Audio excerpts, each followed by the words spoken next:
There's a disputation that will continue until mankind is raised from the dead between the necessitarians and the partisans of free will. These are the words of 13th century Persian poet and Sufi philosopher Jalaluddin Rumi. The problem of free will of which Rumi speaks has arisen in history whenever humans have reached a certain higher stage of self-consciousness about how profoundly the world may influence their behavior in ways of which they are unaware and do not control. Hence the importance of doctrines of determinism or necessity in the history of debates about free will. Such doctrines have taken many historical forms. At various times, people have wondered whether their actions might be determined by fate or the predestining acts of God, the laws of logic or the laws of physics, heredity and environment, unconscious motives or hidden controllers, psychological or social conditioning, and in the latest reincarnation, the unconscious neural processing of our brains. Since free will seems to imply an open future, many have believed that determinist doctrines of these kinds conflict with free will. Yet we also know that many philosophers and scientists, especially in the modern era, have argued that determinism poses no real threat to free will, or at least to any free will worth wanting, to use Dan Dennett's phrase. They are compatibilists who believe we can have all the freedom worth wanting even if determinism were true. This dialectic between compatibilists and their opponents was firmly in place when I first began thinking about free will 50 years ago in the 1960s. The contours of philosophical debate about free will were simpler then than today. The common assumption was that if you had scientific leanings, you would normally be a compatibilist about free will, believing it to be compatible with determinism. Unless, of course, you were a skeptic or a hard determinist denying free will altogether. Compatibilism was the default position for philosophers and scientists, and it still is today, though to a lesser degree.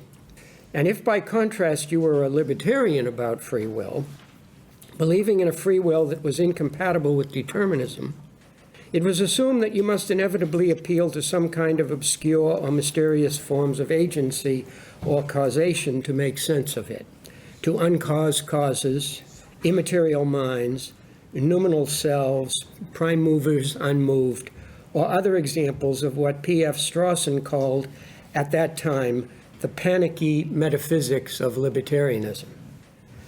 I began thinking about free will shortly after Strawson's seminal essay, Freedom and Resentment, appeared in 1962, when my philosophical mentor at the time, Wilfrid Sellars, challenged me to reconcile a traditional incompatibilist or libertarian free will with modern science. As a compatibilist about free will, Sellars doubted, as did Strawson, that a libertarian or indeterminist free will could be accounted for without reducing it to mere chance or appealing to what Strawson had dubbed panicky metaphysics. Though Sellars granted that free will, in some sense, was an integral part of what he notably called the manifest image of the world, he did not believe a traditional libertarian free will could be reconciled with what he called the scientific image of the world, and he challenged me to show otherwise. Just as an aside here, I told him that I would be, as a naive and arrogant young graduate student, I told him that I'd be back in 3 weeks with an answer, or at least by the end of the semester. It's been quite a bit longer than that, that I've been working on it. Meeting the challenge has turned out to be a longer task than I expected back then, 50 years and ongoing. And the reason, as I learned, was that it would require rethinking nearly every facet of the traditional problem of free will from the ground up. I begin with two aspects of this rethinking that were crucial to the development of my view. The first concerns the notion of free will itself and the meaning of the expression that begins the title of this paper, of one's own free will. There's been a tendency in the modern era, beginning in the 17th century and coming to fruition in the 20th, to reduce the problem of free will to a problem about free action. The expression free will is often said to be merely an honorific title we give to the problem with a bow to its historical past in the ancient and medieval worlds. Worthy thinkers like Wittgenstein and Gilbert Ryle had convinced many philosophers at the time that the will and acts of will were suspect and should go the way of witches and phlogiston. Talk of the will suggested an inner homunculus, or prime mover unmoved, and hence more mystery. Even many libertarians about free will in the 20th century have accepted this consensus that free will was merely an honorific name for a problem about free action. I've resisted this modern trend to marginalize freedom of will because I think it oversimplifies the ancient problem. John Locke had said in the 17th century that the issue was about the freedom of the agent, not the freedom of the will. And this thought gained much currency in the modern era in reaction to medieval modes of thought. But I think Locke's older contemporary, Bishop Bramhall, who had debated the issue with Hobbes, was closer to the truth when he said that the freedom of the agent was from the freedom of the will. There's no contradiction in saying the problem is about free agency, as Locke said, and free will, since the freedom of the will is an important aspect of free agency, and crucially, it is that particular aspect of it which raises very deep philosophical problems. Over the past 5 decades, one other philosopher known to me has made a comparable fuss about distinguishing freedom of will from mere freedom of action, and that is Harry Frankfurt. Yet we have diametrically opposed views about the meaning of free will. Frankfurt thinks we act of our own free will when we act from a will with which we identify and to which we are wholeheartedly committed without any ambivalence. In short, we have the will of first-order desires we want to have and are wholeheartedly committed to them. For me, by contrast, to act of one's own free will is to act from a will that is to some significant degree a will of one's own free making. My view is historical, Frankfurt's is not. His is compatibilist, mine is not. Many years ago, I wrote a short letter to Frankfurt, which mentioned several criticisms of his view. The familiar criticism was that whether or not we were wholehearted about the will we had, rather than ambivalent, could, on his view, be entirely a matter of social conditioning over which we had no control. The second, less familiar criticism was this: if freedom of will is being wholehearted in your commitments to what you will, without ambivalence, then no one could ever get from ambivalence to wholeheartedness of their own free will, for they wouldn't have free will, on his view, until they got there. Frankfurt answered forthrightly by saying he believed it didn't matter how you came to have free will or wholeheartedness. It might only be because of good fortune or upbringing or accidental factors or even social conditioning. And no, he added, you can't get to free will from ambivalence of your own free will in any deeper sense of that term. All that matters is that you have free will or wholeheartedness no matter how you got it. For it is a great good which makes life go well. This honest answer did nicely frame the debate between us about what acting of one's own free will might mean, and also, I think, between a compatibilist and an incompatibilist on these issues. What then of my own incompatibilist or libertarian account of the expression of one's own free will? I believe it means what was traditionally meant by it, namely a will of one's own free making, rather than one wholly formed by factors other than oneself and over which one did not have control. And this takes us to a second way in which I've argued over the past several decades that the free will issue required rethinking. In this case, we have to turn from the meaning of will in the expression of one's own free will to the meaning of free. The meaning of free in the expression of one's own free will that's usually thought to cause a problem for determinism is commonly understood to be the requirement that the free agent could have done otherwise or had alternative possibilities. I call this requirement AP for short. Arguments for incompatibilism, such as the well-known consequence argument of Peter van Inwagen and others, usually appeal to this requirement AP and revolved around questions of whether the agent's power to do otherwise was compatible with determinism. As I viewed these contentious modern debates about alternative possibilities and determinism, they inevitably tended to stalemate over differing interpretations of such notions as can, power, ability, and could have done otherwise. And I believe there were good reasons for these stalemates having to do with different meanings of freedom. I thus came to believe that focusing on the power to do otherwise or alternative possibilities alone was too thin a basis on which to rest the case for the incompatibility of free will and determinism. Fortunately, there was another place to look in rethinking this issue. In the long history of free will debate, I argued, one could find another condition fueling incompatibilist intuitions that's even more important, I believe, than AP, or alternative possibilities. I called it the condition of ultimate responsibility, or UR for short. The basic idea is this. The definition is rather technical in my book, The Significance of Free Will, but the basic idea is this. To be ultimately responsible for an action, an agent must be responsible for anything that is a sufficient reason, condition, cause, or motive for the actions occurring. If, for example, a choice issues from and can be sufficiently explained by an agent's character, motives, and intentions, that is, the agent's pre-existing will, together with background conditions, then to be ultimately responsible for the choice, the agent must be at least in part responsible by virtue of choices or actions voluntarily performed in the past for having the character, motives, and purposes he or she now has. Compare Aristotle's claim that if a man is responsible for the wicked acts that flow from his character, he must at some time in the past have been responsible for forming the wicked character from which these acts flow.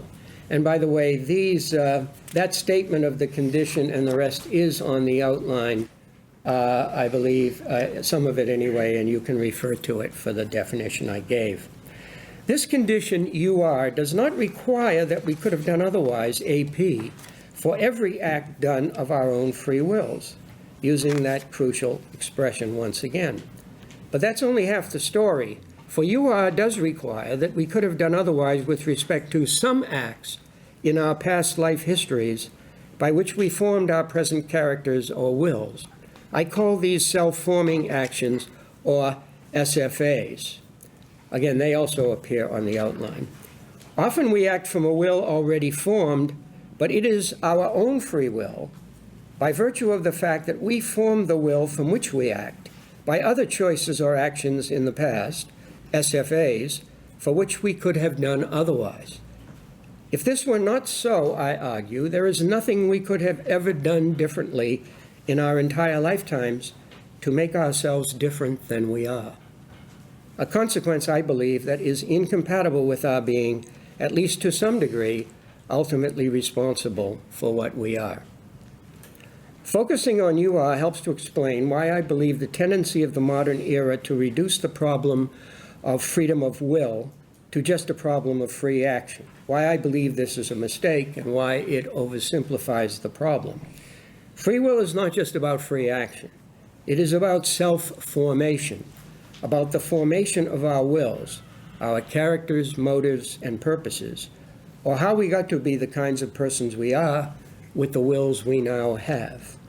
Were we ultimately responsible to some degree for having the wills we do have, or can the sources of our wills be completely traced backwards to something over which we had no control, such as fate or the decrees of God, or heredity or environment, upbringing or social conditioning, and so on?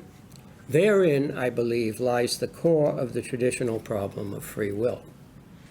Finally, if the case for incompatibility cannot be made on AP alone, it can be made if UR is added.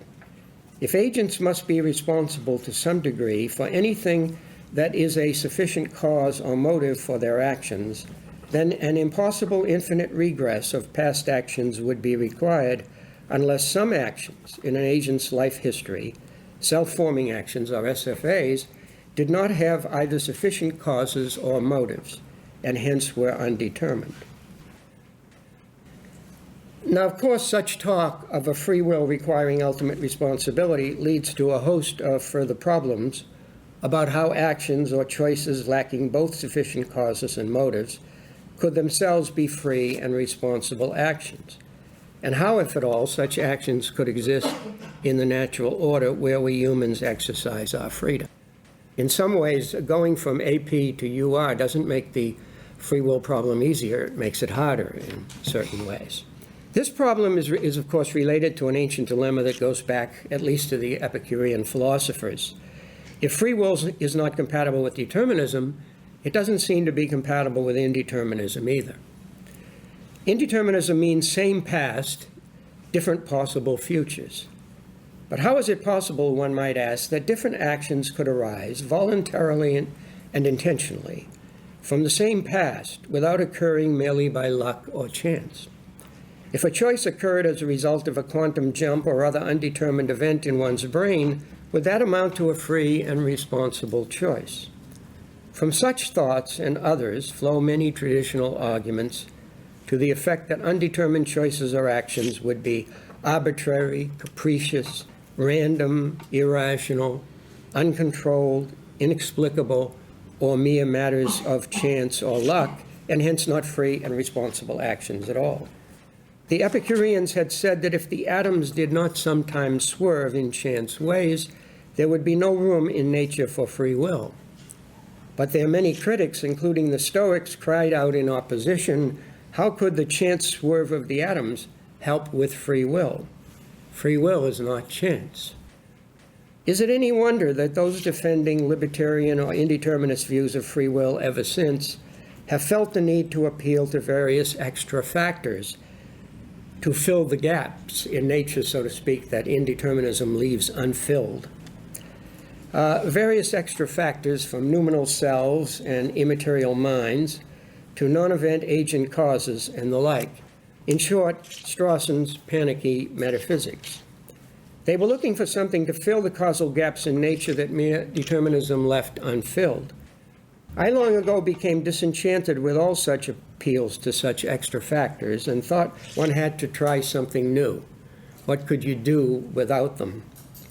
That was my idea. Where to go if one is to avoid such appeals? What is required, I came to believe, is a series of complex steps that involve a thorough rethinking of the relation of indeterminism to freedom, choice, and action. The first of these steps, which follows from what's been said above, is to note that indeterminism need not be involved in all acts done of our own free wills, but only those by which we make ourselves into the kinds of persons we are, namely self-forming actions, or SFAs.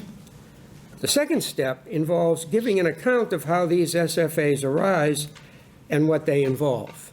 I argue that self-forming actions occur at those difficult times of life when we are torn between competing visions of what we should do, or what we should do or become, say, between doing a moral thing and acting from ambition, between powerful present desires and long-term goals, or when faced with difficult tasks for which we have aversions. In all such cases, we're faced with competing motivations and have to make an effort to overcome temptation to do something else we also strongly want. At such times, the tension and uncertainty in our minds about what to do, I suggest, is reflected in some indeterminacy in our neural processes themselves, perhaps in the form of chaotically amplified background neural noise, stirred up, one might say, by the conflicts in our wills. The uncertainty and inner tension we feel at such soul-searching moments of self-formation would thereby be reflected in the indeterminacy of our neural processes themselves. The experienced uncertainty would correspond physically to the opening of a window of opportunity that temporarily screens off complete determination by the past. A third step involves noting that in such cases of self-formation, where we are faced with competing motivations, whichever choice is made will require an effort of will to overcome the temptation to make the other choice. I thus postulate in such cases that multiple goal-directed cognitive processes would be involved in the brain, corresponding to these competing efforts, each with a different goal, corresponding to the different choices that might be made. In short, a form of parallel processing in the free decision-making brain. One of these neural processes would have as its goal the making of one of the competing choices, say a moral choice, realized by reaching a certain activation threshold, while the other has as its goal the making of the other choice, for example, a self-interested choice. The competing processes have different inputs, for example, moral motives, beliefs, and desires on the one hand, and self-interested motives on the other. And each of the processes is the realizer of the agent's effort or endeavoring to bring about that particular choice, for example, the moral choice, for those motives, moral motives. In such circumstances, if either process succeeds in reaching its goal, the particular choice aimed at, despite the indeterminacy involved, the resulting choice would be brought about by the agent's effort or endeavoring to bring about that choice for those motives. This would be so because the process itself was the neural realizer of this effort, and it succeeded in reaching its goal despite the indeterminism. The fourth step is thus to think of the indeterminism involved in free choice not as a cause acting on its own, but as an ingredient in a larger goal-directed or teleological activity of the agent, in which the indeterminism functions as a hindrance or an interfering element in the attainment of the goal. The choices that result would then be achievements brought about by the goal-directed activity, the effort, of the agent, which might have failed since it was undetermined, but did not fail.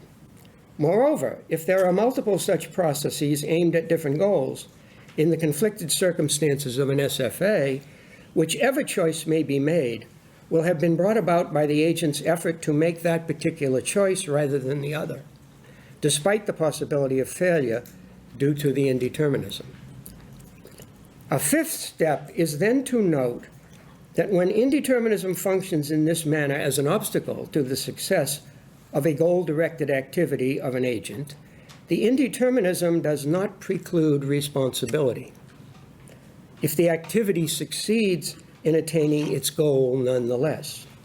There are many examples in the literature illustrating this point, some of them first suggested by J.L. Austin and Elizabeth Anscombe. An assassin who kills an official with a high-powered rifle, despite the possibility of failing due to the indeterministic wavering of his arm, is one such example. He succeeds let's say he has a nervous condition, so he's a little shaky, but he succeeds anyway in killing his target. Is he responsible? Yeah, it looks like he is. Yet it was undetermined that he would succeed. Here's another example I've used. A husband, while arguing with his wife, in anger swings his arm down on her favorite glass tabletop in an effort to break it. Imagine there's some indeterminism in the nerves of his arm, making the momentum of his swing indeterminate, so that it is literally undetermined whether the table will break up to the moment when it is struck. Whether the husband breaks the table or not is undetermined, and yet he is clearly responsible if he does break it. It'd be a poor excuse for him to say to his wife, "Chance did it, broke the table, not me." Though there was a chance he would fail, chance didn't do it, he did. Putting these steps together, one can say that in cases of self-formation, SFAs, agents are simultaneously trying to resolve plural and competing cognitive tasks, represented by the distributive cognitive processes involved. They are, as we say, of two minds, yet are not two separate persons. A businesswoman who wants to go back to help an assault victim for moral reasons is the same ambitious woman who wants to go on to a meeting important to her career. She's torn inside by different visions of who she is and what she wants to be. But this is the kind of complexity, I argue, that is needed for genuine self-formation and free will. Note here, contra Frankfurt, the role of ambivalence or conflict in the will in all this. If we were never ambivalent or moved by conflicting values, multiple valences, we could never be self-forming beings. Of course, it's also true that if we were always ambivalent, we would never be self-formed beings. Okay, well, now I'm going to turn to a number of questions. I'm sure you're going to have many more, but I will answer some of the more prominent ones that have been around in the literature, and then throw things out to you. Okay, needless to say, there are many questions and objections that can be raised about this view. I've tried to address many of them over the years, but they keep coming. I'll consider a few of the more prominent ones, and I'll leave the rest for you. A frequently made objection is that we're not introspectively or consciously aware of making dual efforts and performing multiple cognitive tasks in self-forming choice situations. But I'm not claiming that agents are introspectively aware of making dual efforts. What persons are introspectively aware of in SFA situations is that they are trying to decide about which of two options to choose, and that either choice is a difficult one because there are resistant motives pulling them in different directions that will have to be overcome whichever choice is made. In such introspective conditions, I am theorizing that what's going on underneath is a kind of distributed processing in the brain that involves separate attempts or endeavorings to resolve competing cognitive tasks. There's a larger point here I've often emphasized. Introspective evidence cannot give us the whole story about free will. Stay on the introspective surface, and libertarian free will is likely to appear obscure or mysterious, as it so often has in history. What is needed is a theory about what might be going on behind the scenes when we exercise such a free will, not merely a description of what we immediately experience. And in this regard, new scientific ideas can be a help rather than a hindrance to making sense of free will. It's now widely believed that parallel processing takes place in the brain in such cognitive phenomena as visual perception. The theory is that the brain separately processes different features of the visual scene, such as object and background, through distributed and parallel, though interacting, neural pathways or streams. Suppose someone objected that we're not introspectively aware of such distributed processing in ordinary cases of perception. Well, that would hardly be a decisive objection against this new theory of vision. For the claim is that this is what we are doing in visual perception, not necessarily that we are introspectively aware of doing it. And I'm making a similar claim about free will. If parallel distributed processing takes place on the input side of the cognitive ledger in perception, then why not consider that it also takes place on the output side in practical reasoning, choice, and action? That is what I am suggesting we should suppose if we are to make sense of libertarian free will. Another commonly made objection is that it is irrational to make efforts to do incompatible things. I concede that in most ordinary situations it is, but I contend that there are special circumstances in which it is not irrational to make competing efforts. These include circumstances in which, 1, we are deliberating between competing options, 2, we intend to choose one or the other, but cannot choose both, 3, we have powerful motives for wanting to choose each of the options for different and competing reasons. 4, there is a consequent resistance in our will to either choice, so that 5, if either choice is to have a chance of being made, effort will have to be made to overcome the temptation to make the other choice. And most importantly, 6, we want to give each choice a fighting chance of being made because the motives for each choice are important to us. The motives for each choice define in part what sort of person we are, and we would be taking them lightly if we did not make an effort in their behalf. But these, I claim, are the conditions of will-setting or self-forming actions, namely SFAs. It's critical here to recognize the uniqueness of such will-setting situations. For the normal intuitions about efforts are formed in everyday situations in which our will is already set one way on doing something, where obstacles and resistance have to be overcome if we are to succeed in doing it. We want to open a door which is jammed, so we have to make an effort to open it. In such everyday situations, it would be irrational to make incompatible efforts, because our wills are already set on doing what we are trying to do. In will-setting situations, by contrast, one's will is not yet set on doing either of the things one is trying to do, though one has strong reasons for doing each, neither of which is decisive. Because most efforts in everyday life are made in will-settled situations, where our will is already set on doing what we're trying to do, we tend to assimilate all effort-making to such situations, thereby failing to consider the uniqueness of will setting, which is of a piece, in my view, with the uniqueness of free will. Here's another concern. But does not the presence of indeterminism or chance at least diminish the control persons have over their choices or actions? And would that not affect their responsibility? Is it not the case that the assassin's control over whether the official is killed, his ability to realize his purposes or what he's trying to do, is lessened by the undetermined impulses in his arm, and so also for the husband and his breaking the table? Their control is indeed lessened. But a further surprising point worth noting is that diminished control in such circumstances does not entail diminished responsibility when the agents succeed in doing what they're trying to do. The assassin is not less guilty of killing the official if he did not have complete control over whether he would succeed because of the indeterminism involved.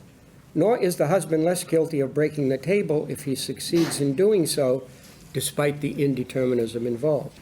Suppose there were 3 assassins, each of whom killed an official. Suppose one of them had a 50% chance of succeeding because of the indeterministic wavering of his arm. Another had an 80% chance, and a third, young stud assassin, let's say, had a 99% chance. It would be absurd to say that one assassin deserves 100 years in jail if they all succeed in killing their victims, and the other one deserves 100 years, one deserves 80 years, one deserves 50 years, would be absurd. The diminished control in the assassins, who had an 80% or 50% chance, does not translate into diminished responsibility when they succeed. Not one whit diminished responsibility. Keep that in mind. There's an important further lesson here, I believe, about free will in general. We should concede that indeterminism, wherever it occurs, does diminish control over what we're trying to do, and is a hindrance or obstacle to the realization of our purposes. But recall that in the case of the businesswoman mentioned earlier, and SFAs generally, the indeterminism that is admittedly diminishing her control over one thing she's trying to do, the moral act of deciding to help the victim of the assault, is coming from her own will, from her desire and effort to do the opposite, to go on to her business meeting. And the indeterminism that's diminishing her control over the other things she's trying to do, act selfishly and go to her meeting, is coming from her desire and effort to do the opposite, to be a moral person and act on moral reasons. In each case, the indeterminism is functioning as a hindrance or obstacle to her realizing one of her purposes, a hindrance or obstacle in the form of resistance within her will which has to be overcome by effort. If there were no such hindrance, if there were no resistance in her will, she would indeed have, in a sense, complete control over one of her options.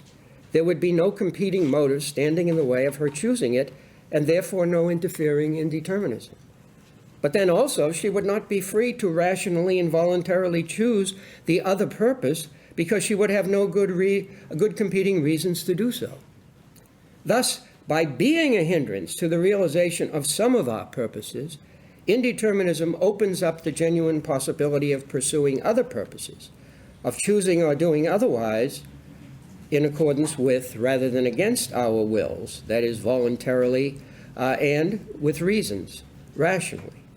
To be genuinely self-forming agents, creators of ourselves, To have free will, that is, there must at times in life be obstacles and hindrances in our wills of this sort that we must overcome. Compare Evodius's question to St. Augustine in Augustine's classic work on the free choice of the will, of why God gave us free will, since it brings so much conflict and struggle into the world. Of relevance here also is an image of Kant's, which I have used before. It is of a bird that is upset by the resistance of the air and the wind to its flight, and so imagines that it could fly better if there were no air at all to resist it. But of course, as Kant notes, the bird would not fly better if there were no air. It would cease to fly at all. So it is with indeterminism in relation to free will. It provides resistance to our choices, but a resistance that is necessary if we are to be capable of true self-formation. Yet another set of objections made against this view, and other views requiring ultimate responsibility, concerns the possibility of various regresses. According to UR, if a choice issues from or can be explained by the agent's present will, then to be ultimately responsible for the choice, the agent must be at least in part responsible by virtue of choices and actions voluntarily performed in the past, that is as SFAs, for having the will he or she now has. But this obviously suggests a potentially vicious regress. For in order to be ultimately responsible for these earlier SFAs by which we formed our present wills, wouldn't we have to be responsible in turn for the characters, motives, and purposes from which these earlier SFAs issued? And wouldn't this require still earlier SFAs by which we formed these characters, motives, and purposes? Thus, we would proceed backwards to the earliest choices of childhood, when the wills from which we chose were not formed by us at all, but were the product of influences outside ourselves, parents, social conditioning, etc. It may thus appear that all responsibility for later choices in life would go back to the earliest choices of childhood, when we seem to have far less freedom and responsibility than we have later in life, which is absurd. The initial response to this familiar worry about a regress of responsibility is to note that the ultimate responsibility for choices in later life need not have its source entirely in the choices of childhood. This would be true only if we made no subsequent SFAs in later life, which is certainly not what is being assumed here. To the contrary, it's a feature of the preceding view that we make SFAs throughout our lives, and more so as we mature and life becomes more complex. In doing so, we are constantly forming and reforming our existing characters, motives, and purposes as we go along in ways that, while influenced by our prior character, motives, and purposes, are not determined by our prior character and motives. Thus, ultimate responsibility does not have to completely backtrack to earlier and still earlier SFAs. Rather, we add to, reform, and change our characters, motives, and purposes as we go along with each SFA that we meet. By the way, some people have said that as we get older, in old age, we get so fixed in our character, whatever, that I've often heard this, we don't make any more SFAs. Well, I've got news for you if you're still young. When you get older, you are actually forced to make more SFAs than you ever had to make before because your powers decline. And any white-haired folk in the audience will understand that. And there are difficult decisions one has to make about putting parents in nursing homes and whatever. It gets worse, not better, because there are more demands on you. I believe, therefore, with Aristotle, that responsibility for our wills accumulates over time. It is by making many SFAs through a lifetime that we gradually form and reform our characters, motives, and purposes in ways not determined by our past. With regard to most of the SFAs we make, as a consequence, our responsibility has a twofold source. First, in the choices we make now between our conflicting motives and purposes, and second, in the conflicting motives and purposes themselves for which the choices are made, many of which had their source in earlier self-forming choices by which we gradually formed our present wills. The only exceptions here are the very earliest SFAs of childhood, when it is normally true if we go back far enough, that the motivations among which we choose all come from sources outside ourselves, from parents, society, genetic inheritance, etc. Now, I have a view about these first SFAs of childhood. Our responsibility for them, so far from being the source of all later responsibility, is very limited, precisely because there is as yet no backlog of self-formed character. For which reason, of course, we hold children less responsible the younger they are. In fact, I've argued that the earliest SFAs of childhood have a probative or probing or learning character to them. Young children are often testing what they can get away with, the limits, and what consequences their behavior will have on them and others. This is, of course, a reason why childbearing is so exhausting. Their character is thus slowly built up by how they respond to the responses to these earliest probes. Character and purposes to which they commit themselves accumulate, and they become more responsible for subsequent acts that flow not just from present efforts, but from the past formed character and purposes as well. If a 3-year-old is told not to take more than his share of cookies, but tries to do so anyway the next time, then the child is responsible, but not as responsible as when he does it a second, third, or fourth time, and it becomes a pattern of behavior. The wise parent will not punish him severely the first time, but may do so mildly by withholding something he wants. But the wise parent will also know that it's a mistake never to hold the child responsible at all for these earliest probes. For it is only by being so held responsible in however limited ways in our earliest years that we gradually become self-forming beings with wills of our own making. Okay, now I get to the final one here. And perhaps the most powerful and pervasive objection to all libertarian views, and to a view of this kind as well. Such an objection turns on issues about luck and chance. So-called luck objections or chance objections to views of libertarian free will have taken many forms. Some of them have been called mind arguments because they so frequently appeared in that journal.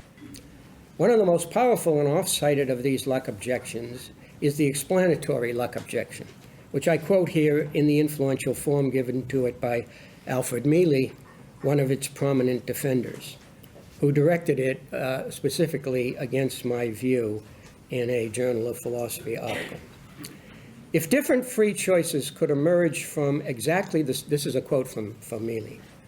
If different free choices could emerge from exactly the same past, as their being undetermined would require, there would seem to be no explanation for why one choice was made rather than another in terms of the total prior character, motives, and purposes of the agent. The difference in choice, why the agent made one choice rather than another, would therefore be just a matter of luck. Now, many philosophers assume this objection, and others like it are decisive against libertarian views. I think they're mistaken, but I also think the objection has the power it has because it teaches us something important about free will. The question to ask is this: what is supposed to follow from the premise of this explanatory luck objection? The premise, namely, that if different free choices could emerge from the same past of the agent, there would seem to be no explanation for why one choice was made rather than another in terms of the total prior character, motives, and purposes of the agent, unquote. Is it supposed to follow from this premise that, 1, the agent did not cause or bring about the choice that was actually made, but it just happened? Well, this doesn't follow on the view I've described. On that view, the agent causes or brings about the choice made by engaging in a goal-directed process of trying or attempting to bring about that choice for adequate reasons, satisficing reasons, as some say, though not conclusive or decisive reasons, and by succeeding in attaining that goal, whichever choice is made. Well, is it supposed to follow from this premise of the explanatory luck objection that, 2, the agent did not have control over the occurrence or non-occurrence of the choice that was made when it was made? To the contrary, on the view described, in this paper, the agent does have control over the choice made in the following important sense.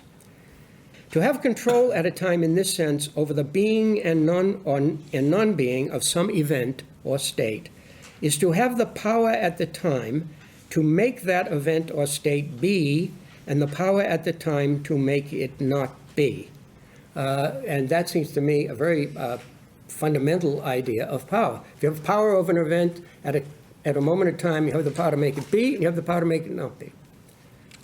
And in SFA situations, agents have such control over the choice that is made. For example, the choice of A rather than B. For not only do they have the power at the time to make the choice that they make be, they also have the power at the time to make it not be by making the competing choice be. They have both these powers because either of the efforts they are making in their conflicted situation might have succeeded in attaining its goal, and if either did succeed, the agent could be said to have brought about the choice thereby made by endeavoring to bring it about. The power at a time to make some event be and the power to make it not be is an important everyday sense of what it means to have control over an event. Nor does it follow from the premise of the Luck objection that the choice made was irrational, since it would have been made for satisficing, though not decisive reasons either way, reasons that the agent then and there endorsed. Nor does it follow that the choice made was not made voluntarily, since it was not coerced or compelled, and an alternative choice could have been made. Nor does it follow that the choice made was made by mistake or accident or unintentionally rather than being made on purpose, for it was brought about by a goal-directed activity of the agent whose goal was to bring about that choice rather than its alternative. Finally, if all these conditions are satisfied, it would not follow that the choice made could not have been a responsible choice. Note that it was brought about by the effort of the agent. The agent had control over it at the time in the sense of having the power to make it and the power to make it not be. The agent brought it about voluntarily, intentionally, or purposefully, and for reasons, and could have brought about an alternative choice at that time, voluntarily, intentionally, and for reasons. I've argued at length in other works that these conditions taken together, conditions for what I call plural voluntary control, are those required to ascribe responsibility to agents for their choices or actions. And if choices or actions have moral significance, these conditions would suffice to ascribe moral responsibility to the choices. The problem then is that none of the conclusions, 1 to 6, I had listed those conclusions as 1 to 6, follows from the premise P of the Luck objection in the case of SFAs as described. It does not follow that the choices just happened and the agent did not bring them about, nor that the agent did not have a plural kind of control over them, nor that they were made irrationally, involuntarily, or unintentionally, etc.